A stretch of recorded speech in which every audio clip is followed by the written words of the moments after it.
For the first 6 months of my new YouTube channel, the level of engagement totally sucked. In this video, I'll tell you why, as well as the surprising thing that I didn't do. In May of 2022, I created my new YouTube channel, Mr. Wizard's Workshop for Entrepreneurs. Shortly after that, I created a playlist called My Content Developer Hero's Journey and uploaded the first video into that playlist, why I started a YouTube channel, my story. At that time, I had 4 videos uploaded and 8 total subscribers. But I obviously had big aspirations because I used the term Hero's Journey in my playlist title.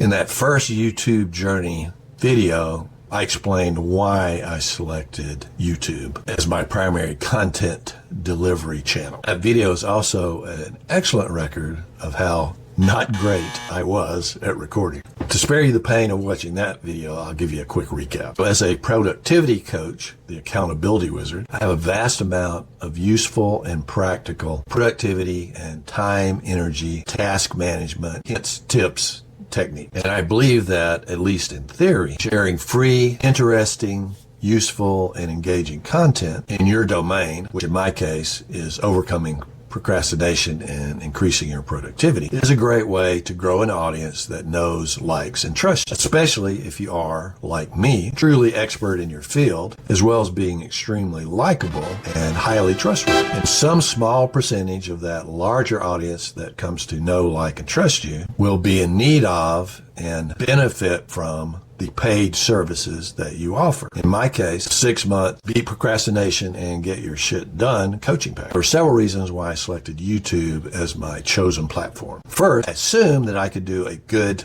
to great job at creating videos, as I select videos as my primary content marketing mechanism. YouTube's the second largest search engine behind Google. It also has the second most traffic, also behind Google. So YouTube has 2.6 billion active monthly users. That is 1/3 of the total population of this planet. Another reason is if you learn how to optimize your videos the way YouTube wants you to, they will reward you by ranking you for ideal key searches and promote your video. They will even post those videos in a Google search. And there are some amazing YouTube success stories. For example, Ryan Kaji, an 11-year-old, has a channel, Ryan's World, with 35 billion subscribers and over 55 billion views. And he's not even in the top 10. So I assumed that as a highly intelligent adult with many years of life experience, I could, over time, do 1,000th as well as an 11-year-old kid. In hindsight, I'll admit to a little bit of hubris, because the reality is 85% of all YouTube channels have fewer than 1,000 subscribers. 97% have fewer than 10,000 subscribers. So as you can see from this performance graphic, my channel was pretty much flatlined for the first 6 months. I was pretty much invisible. At best, I was getting 40, maybe occasionally 50 views a week. And every couple of weeks, I'd add 1 new subscriber. There was one 6-week period where I had 0 net new subscribers. So I did conduct a live weekly Mr. Wizard's Workshop on productivity, record it, edit it, and upload it to make it available on YouTube, which was my getting started goal for starting a channel. And I also managed to record and upload 14 or 15 additional videos during that time period. So kudos to me for being consistent, at least 1 video a week. But I discovered that being comfortable, natural, engaging in front of the camera was not as easy as I had assumed it would be. My first few videos were totally pathetic, even though I had re-recorded them 3 or 4 times. After 6 months, I had a total of 3,800 views and 38 subscribers. I was investing an average of 6 to 8 hours a week, most of that on the weekend, and trying to climb the learning curve of scripting, recording, editing, and optimizing my video to create engaging and informative videos which appealed to my target audience. So was I wasting my time? And was I doing anything right? Surprisingly, I think the answers are no, I wasn't wasting my time, and there were at least some things that I was doing right. One of the things I did right was actually have the courage to start recording and uploading videos, even though I was not amazed and even pleased the way I was coming across on video. There are lots of people who have channels with no videos at all, or 1 or 2 videos. So I got over myself and stopped worrying about what people might think if I wasn't as handsome and suave as Cary Grant, or as engaging and skilled a speaker as Tony Robbins. So Mr. Beast is another hugely successful YouTuber, and his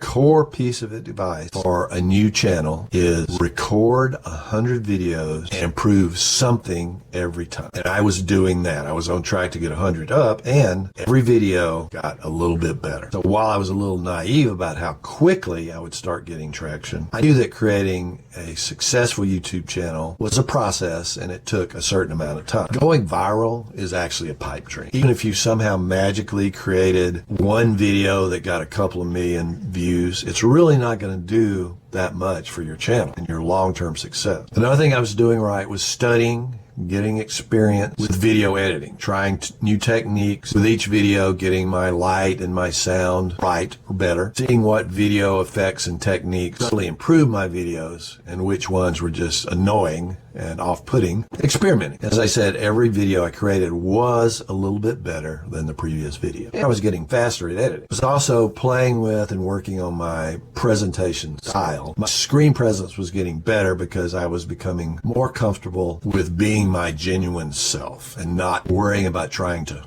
perform per se. And I studied YouTube videos and blogs on how to improve the performance of your channel and started applying what I learned. Things like what makes a good banner, the importance of and what makes a good thumbnail, the importance of and what makes a good title, as well as hook, call to action, what are hashtags and tags, and how to use them. In other words, I was honing my craft. And I was also growing my channel library. So there is a correlation between numbers of videos uploaded and subscribers and views. One study found that channels with fewer than 10 videos uploaded averaged 11 subscribers and not many views. For channels with more than 100 uploads, the average jumped to 834 subscribers, which isn't amazing, but demonstrates the correlation. At 1,000 uploads, the average number of subscribers was 5,300. So if you build it, that is, keep creating engaging and useful content, even if it's not perfect, eventually they will come. In addition, the content I was creating was also useful for my coaching clients. The topics for most of my videos, especially the workshop videos,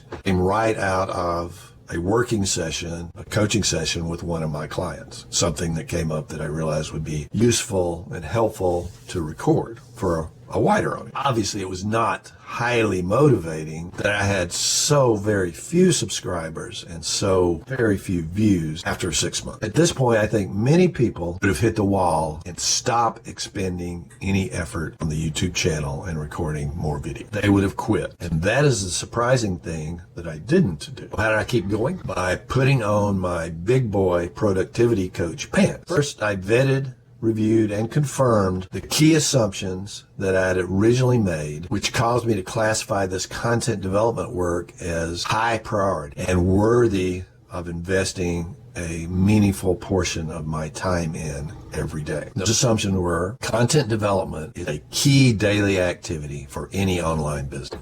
Check. Video content can be a highly effective way to engage with people and grow your audience. Check. YouTube is the best platform to deliver this content. Check. I am continuously improving my video making knowledge and skill. Check. There is a tipping point, number and quality of video, where I will start getting visible traction and improvement in my method. That's an assumption based on research that I can go with. And really, most importantly, I reminded myself about the power of persistence, which is one of my core values, which I teach as a productivity coach and emphasize to my clients. As Benjamin Franklin said, energy and persistence conquer all things. There's a Japanese proverb that I really like: fall 7 times, get up 8 times.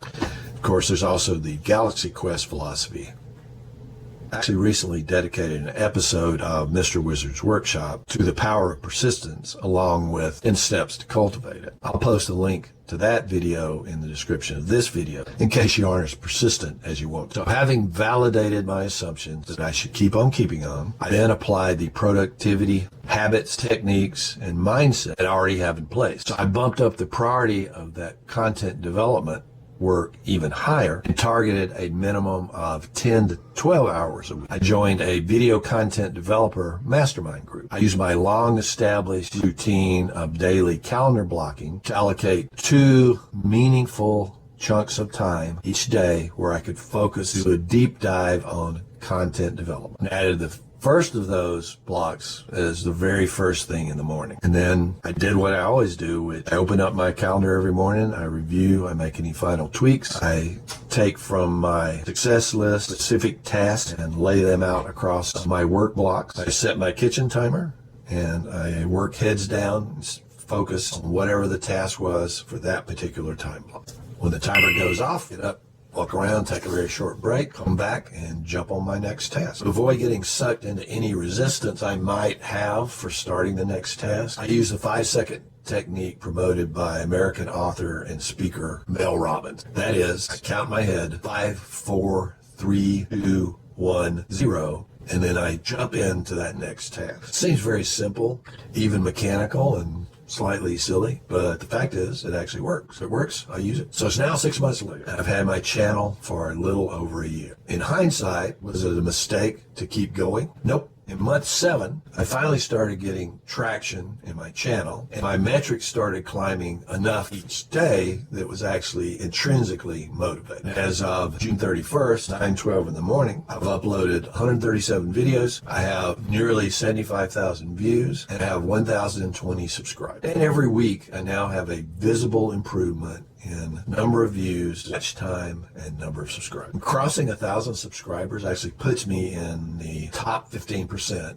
of all YouTube channels. So while the improvement is not astounding, I'm not now a YouTube superstar, it's very satisfying. I am most emphatically moving in the right direction. I'm getting traction. So take a look at these projection social plays. So if I just keep on at the pace I'm at now, I'll cross 10,000 subscribers in under 5 years. And I think honestly, I can do significantly better than that. So in my next YouTube journey video coming soon, I'll tell you how I went from basically 50 subscribers to over 1,000 subscribers in right at 6 months. So subscribe to my channel and hit that notification bell if you want to get the juicy details.